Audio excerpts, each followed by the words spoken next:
Hello there, you're on the Heart of Reddit channel. Don't forget to like this video and subscribe to the channel. Get your popcorn ready and enjoy. Corporate crone gets got.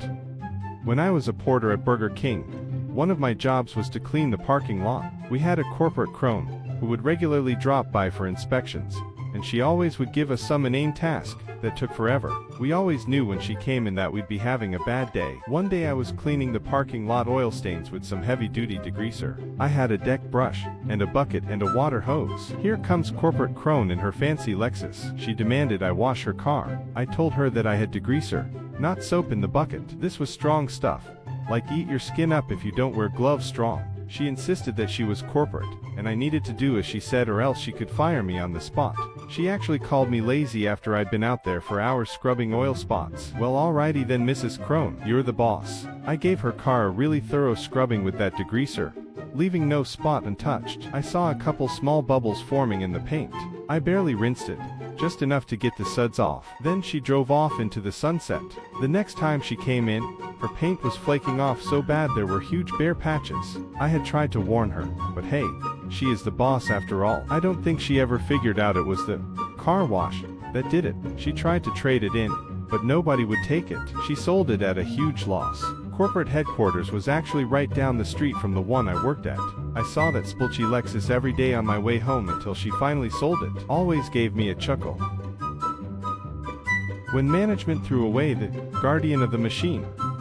Context: this machine was made for creating grooves and cuts in cardboard. 20-foot by 20-foot machine made of iron, wrought iron, and cast iron. The only piece of computer on her was an aftermarket safety system with a lock and key. My workmates and I started to use chalk to mark out common settings and help us know if things were rubbing correctly or wrongly. So we were using our own money to buy chalk to use at work. And one of the guys would buy those massive kid sidewalk chalks as thick as a candy bar. During downtime, or setups, or while waiting for the last piece to be set up by the last guy, we would take turns carving pieces of chalk into rough shapes like Buddha, tiki, cats, and it would become the guardian of the machine, until we used it. Q.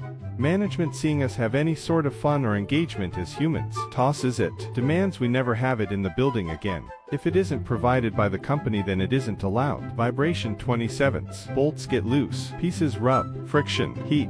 Cardboard dust. Fire. And to this day, there is probably a piece of company bought chalk that has been amateurly carved upon sitting on that machine. Never mess with the guardian of the machine. You want a policy? I'll give you a policy. A few years ago I was working in the compliance team for a large go. I had covered a few roles in this team, and was largely left to get on with my work by my managers, and SLT as they trusted me. One of the big parts of the role was approving requests for information internally. Much of this was quite mundane, but the rules were there for good reasons. For example, you don't really want your manager to have access to your emails. Even if someone needs access, it should be or with a reasonable reason given and rules surrounding it. Anyway, cut to the situation. A manager in the fundraising team who'd just had a staff member in his team leave messaged me, telling me he needed ongoing access to the staff member's email account for the next 6 months. I told him I couldn't do this without a good reason.